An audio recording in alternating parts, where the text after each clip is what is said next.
So you come back, you're getting ready for Somalia. Somalia kicks off. Can you kind of walk us through what that was like? Yeah. It's the hardest shit I ever did. 30 years later, right? Yeah. Fucking hits me. Yeah, the first 5 missions were like, no shit. Let's go. We're America, man. We win everything. We're the good guys, right?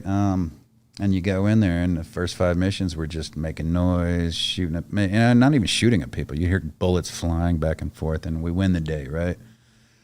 The 4th hit, or the 5th hit, was Osman Otto, and that was one of those, the guys hit the ground. We were supposed to circle the top again. I'm like, fuck, I hate circling the helicopter, I went on the ground. And then a gunfight broke out, so we roped right into the intersection and just took off. And I remember there was a machine gun nest a block up, and me and my buddy our whole team hit the ground, but me and my buddy were like, looked at each other and like, near ambush. Fuck that up. It was a far ambush, right? Near ambush, rush it. So we start rushing down this alleyway with walls on both sides, nowhere to get out of the way, and bullets are just skipping off the ground, man, around us. And I'm running thinking, and the guy in front of me is taller than I was. And I'm already thinking, oh, as soon as he gets hit and goes down, I'm next, man. It's just waiting for that. Finally found ourselves to a spot and opened up and took out that nest and shit. And that was just one of those, okay, that amped it up a bit. And I think I took somebody's life on exfil from the 2nd floor. He was getting ready to shoot at our helicopter on the 3rd floor, and I shot him. He didn't see me. And that was like my first, like, whoa, oh shit. Like, I looked at him across the street, and he didn't look at me. He had no idea I was there, and drilled him right in the head, and he just fell back.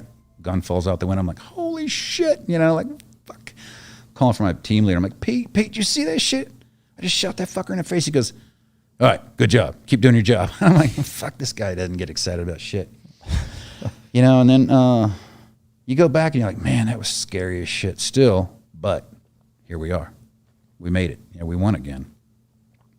And then 3 October, that's when everything changed, when right on infill, getting shot at, RPGs through the helicopters and getting shot at, and guy falls 90 feet. You hear that on the radio. We got infilled outside of the perimeter, so we had to take a house down under fire and fight our way in. Grabbed all the detainees, moved them, getting ready to exfil them, and then the 5-ton gets hit with an RPG and blows up. And then a ranger sitting next to a gate, just taking a break, his neck explodes. I'm like, fuck, this is growing. And then I hear an RPG, and I look up and I see the helicopter spinning out of control off to the west. I'm like, fuck me, and I'm still trying to make jokes like, we're gonna make it home for dinner, right? Like, still dinner, right? I didn't bring night vision, I didn't bring water, I didn't bring shit. In and out in an hour. That's what we were always at.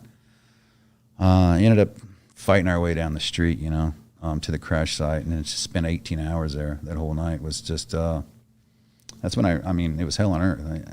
I don't know even how to explain it to people who won't it's wasted on people who don't have a clue, right?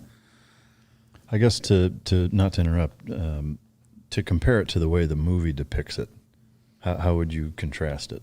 When you watch the movie after being there, you're like, oh, it's kind of funny. I didn't see half that shit, and they were like, was all that true? And I go, I don't know. Maybe some of that was true because I was